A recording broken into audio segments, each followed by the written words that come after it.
Pretty important, right? You guys probably want to see the game. That is probably what y'all want to see. Okay. All right, guys. Wow, we are in for a treat, aren't we? That first game was so close and very exciting. That could have gone either way. Life was pretty far behind, but he made it happen. He found a way. Oh, StarCraft 2, an amazing game. Let's get into game 2, guys. Top right-hand location of Whirlwhind. I present your green Terran player. He's Euthermal. Euthermal. You guys remember that name. Remember the name Euthermal. This guy is good. Euthermal. It's like he's opening up Reaper again. He could skip the Reaper and just go straight to Factory, but it's likely going to be Reaper. No reason not to, considering how much damage it really did in the beginning. And look at this. Live changing his strategy already. Such an interesting little change between game 1 and game 2, where, you know, Life in game 1 did not get the gas, relied on queens and slowlings. It didn't work out for him. It didn't. Like, in the first 10 minutes of that game, however many minutes, it was like 6 minutes, whatever, he lost 10 workers. And if you're losing 10 workers in the first 6-8 minutes, I can't really put into words how devastating that is for players at this level. Every single drone is so important. So Live changing it up a little bit, going for this early gas, going for this pool. Likely a speed opening. The question is, where does he go from there? Does he try to put together some all-in? He is up 1-0.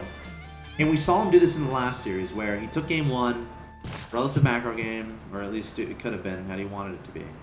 And then game 2, he went for the cheesy tactics, because he was already up 1-0. He's like, all right, let's move along. Let's move along with the tournament.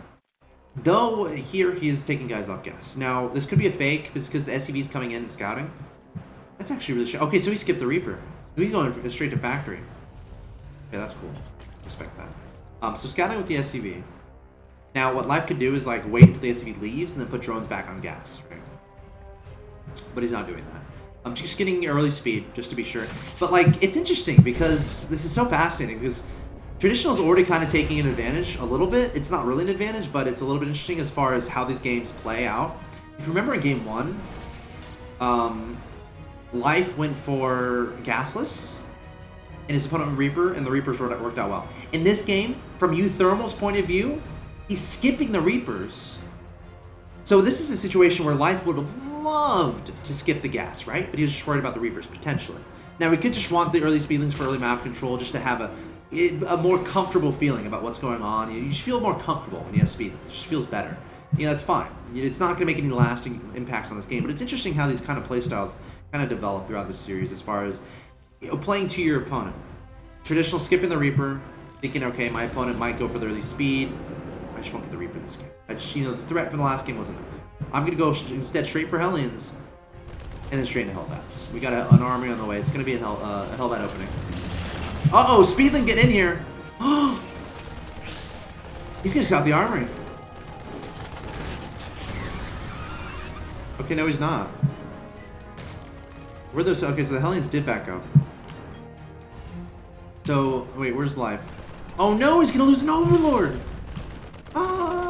Life. So Life sees this early command center. What is he looking out for here? He sees the starport. Oh, he sees the starport, so he knows. He knows it's Hellbat drop. Ling's trying to sneak on by. This is very strange. This is a very strange opening. I'm going to talk about it in a second. So, a lot of things happen there. First, Life made a lot of Lings.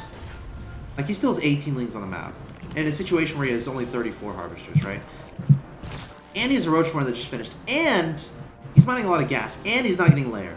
8 Roaches in production. Now, this is kind of what he did in the last game, remember? This is actually kind of identical what he did. But he didn't have a Baneling this last game. And he was caught off guard by the Hellbats, pretty dramatically. Oh, that's a great shot for Euthermal. Oh no, that's a lot of Lings lost. When you're doing a push like this, again, all those Lings could have been drones. When you're doing a push like this, again, every single unit is going to be very important. Now, it's going to be up to Euthermal to identify exactly what's happening. Oh, he didn't end up losing the Overlord. Nice timing there. So he knows about this gas, but that could have been from the SCV scout earlier. Okay, so he sees the Roaches. He only sees 4, though. That's not going to be enough to make a decision. So what Euthermal's going to try to do is try to sneak around, try to get some more intel, maybe take control of this watchtower. He needs to identify what's going on.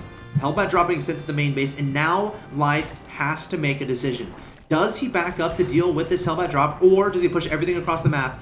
Does Uthermal have any idea this is going on? Only one bunker, it's not yet done. Oh, you need more vision, Uthermal. You should be seeing this.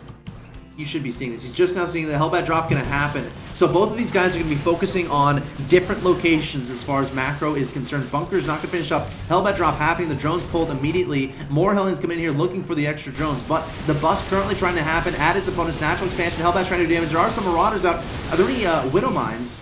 No, I think there should be 2 on the way. No, 2 Hellbats on the way. But this is so many Roaches, so many Banelings. We got the Hellions still tracking drones, tracking Zerglings. The Banelings heading straight for that middle line. The Roaches as well. The SCV is not evacuating just yet. And who's going to be good? Who's going to be good here? A lot of Lurkers falling. He's going to have to lift this orbital. Got to look back at the Hellions, see what they're doing. Okay, Control R shows 17. Wow. Oh gosh, Life is in a commanding position. Hellbat popping out of the wrong way. Hellbat shooting his own supply depot. Trying to saving one SCV. But that supply depot is going to be targeted down. The hero SCV going to come trying to repair. Not going to be in time. Hellbat's doing a lot of damage to the lanes. Can 2 Marauders hold this off? And a Hellbat. SCV is going to be pulled again, trying to tank that damage for the Marauders. A Hellbat popping out very awkwardly. A very awkward position. Can he survive? No. And Life is sending more and more units forward. 1 drone in production, so he might be thinking about transitioning. 2 drones now.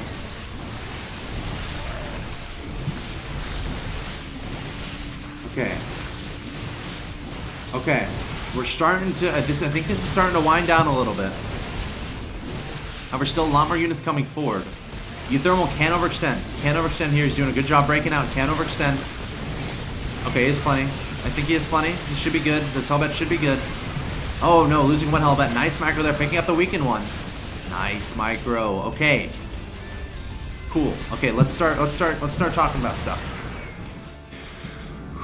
Deep breath. Deep breath. We got a 3rd. During all of that, Uthermal was making a 3rd command center while that all-in was coming. That's huge.